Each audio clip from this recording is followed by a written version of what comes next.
I don't know how he does it. I don't know how he gets it untied. He'll just throw his head around until it comes untied. Honestly, it's so entertaining, I don't really want to break the habit.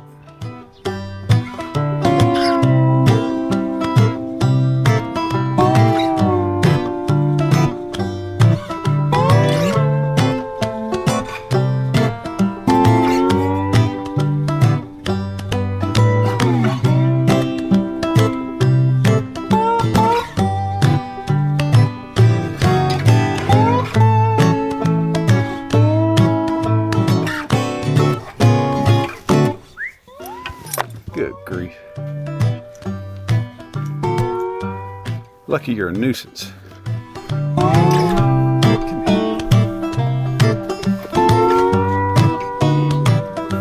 I know. You don't need grass. You've had plenty to eat.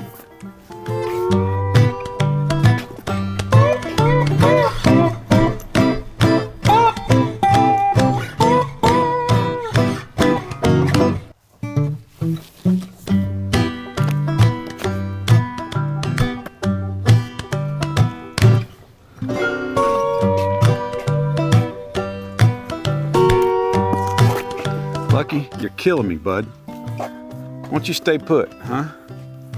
What kind of a knot do I have to use to get you to stay here? Huh? What are we gonna use? Tie it up here? I already tried that. Let's wrap it. Tie it here. No horse on earth can untie that knot.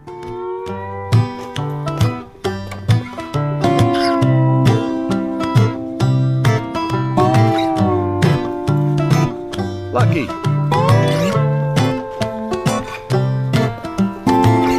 Son. Come here. You're fat enough already, bud. I'm gonna tie a Caroline knot.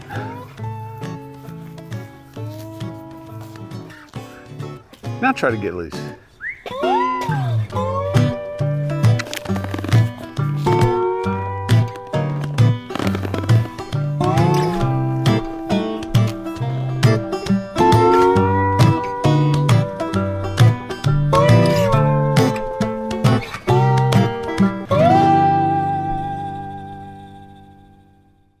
That's an interesting face. Yeah, they say that's a birthmark.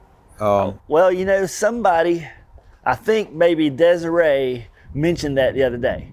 And, you know, I guess I might have saw it when I was here last time, but didn't really take notice. But she says, you know, the horse got the birthmark on his face, and it took me a minute to put that together. That is caused by the placenta. Like if they come into contact with a certain layer or something in the placenta where the pH is really high at birth, it sort of burns the pigment, it changes the pigment in the skin. Wow. It's definitely unusual, but it looks kind of cool. Yeah. He's a cool horse. Yeah, I like it. You know, he won a little in the cutting pen. And oh, really? How old is he? He's 17. I see. Everybody thinks he's a yearling or something. But so he had, the way we ended up with him was we were gone out west and we came home and the kids went out and got him one day. We were at Creek. They said, Dad, something's wrong with Patch. You got to come look at him. And you see how his lip is crooked? Yeah.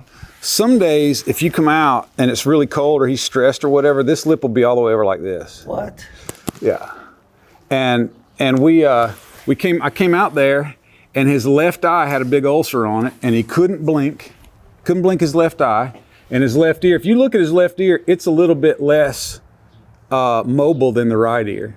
So if he was a human, you would think immediately he'd had a stroke. Stroke. That was the first thing I thought. Yeah. Yep. He had a stroke. We took him to the vet. They said, no, it's nerve damage. So there's some nerves that come down the left side of their face that he had gotten spooked or something, swung around and hit the side of his face on a post or a tree or something. Well, it turned out that there's a bone in their neck up around their pole, and there's a bundle of nerves that run through that bone like this. And arthritis had built up around the top of that bone. And every time he'd bend his pole, it'd rub on those nerves. And it either inflamed or severed nerves or whatever. They had to go in there. It was a major surgery. They had to go in from the bottom of his neck down here. He had a big incision right here.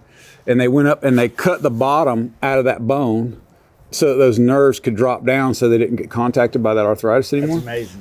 And we presented it to the boss, and he said, no, we're not going to spend. It was like $6,000.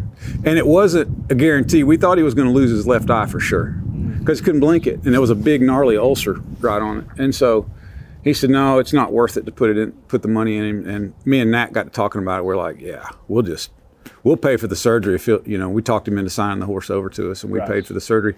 And we were very blessed because you know what the odds of those nerves growing back and him getting that function back are very low. They said it was like 50-50. They didn't know. But thank God he didn't lose his eye. He can blink it. And that nose and stuff is almost normal.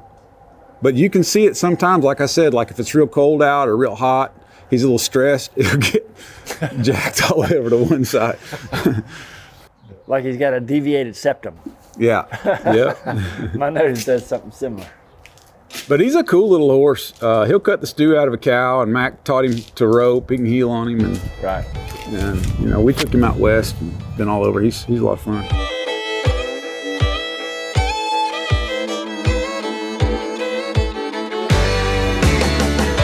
Hi, this is Richard Boatwright. If you like what you've seen here, then you might consider becoming a member of B1 Horsemanship. You can sign up at b1horsemanship.com.